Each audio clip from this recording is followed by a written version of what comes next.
10টা কাজ বলি। প্রথম কাজ হচ্ছে পড়াশোনা। কি করা? পড়াশোনা। 2 নম্বর কাজ জ্ঞান অনুযায়ী আমল করা। সবচেয়ে বড় কথা আধ্যাত্মিকতা অর্জন করা, সৎ থাকা। কি থাকা?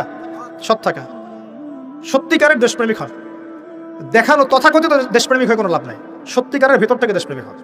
মানুষকে নিয়ে ভাবেন, মানুষের উন্নয়নকে নিয়ে ভাবেন, মানুষের জীবনযাত্রার মান নিয়ে ভাবেন। নিজের আখের গোছানো নিয়ে এত ব্যস্ত হয়ে থাকা যাবে না। কারণ সামনে যে সংকটময় বিশ্বটা আমরা ফেস করব, এই বিশ্বে অবস্থা খারাপ আছে, অবস্থা খুবই খারাপ হতে পারে। আল্লাহ পাক হেফাজত করুন বলি আমিন। ব্যক্তিকেন্দ্রিক চিন্তা করলে হবে না, সবাইকে নিয়ে ভাবতে হবে। পরিবার আদর্শ ঠিক করেন, হালাল খান, সৎ কাজে আদেশ করেন, অসৎ কাজ নিষেধ করেন। পাশাপাশি বলবো যে অপচয় কমিয়ে দেন, প্রতিবেশীর খাবারের দিকে খোঁজ করেন, এতিমের ভরণ পোষণের দায়িত্ব নেন।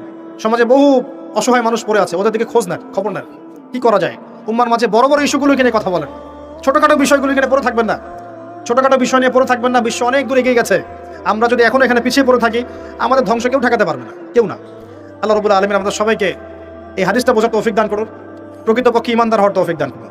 আমরা দোয়া করি বেশি বেশি নেক আমল করার তৌফিক দান করুন। আমাদের সবাইকে সৎ হওয়ার তৌফিক দান করুন। আমাদের সবাইকে আল্লাহ পাক হালাল খাওয়ার তৌফিক দান করুন এবং উম্মার মধ্যে ঐক্য সৃষ্টি করার তৌফিক দান করুন। আপোষে ভেদাভেদ, মারামারি, কাটাকাটি বন্ধ করেন। আল্লাহ পাক সবাইকে সৎ কাজে আদেশ করার তৌফিক দান করুন, অসৎ কাজে নিষেধ করার তৌফিক দান করুন। এবং যারা মাজলুমের উপর জুলুম করে, আল্লাহ পাক জালিমদেরকে ধ্বংস করে দিন বলি আমরা।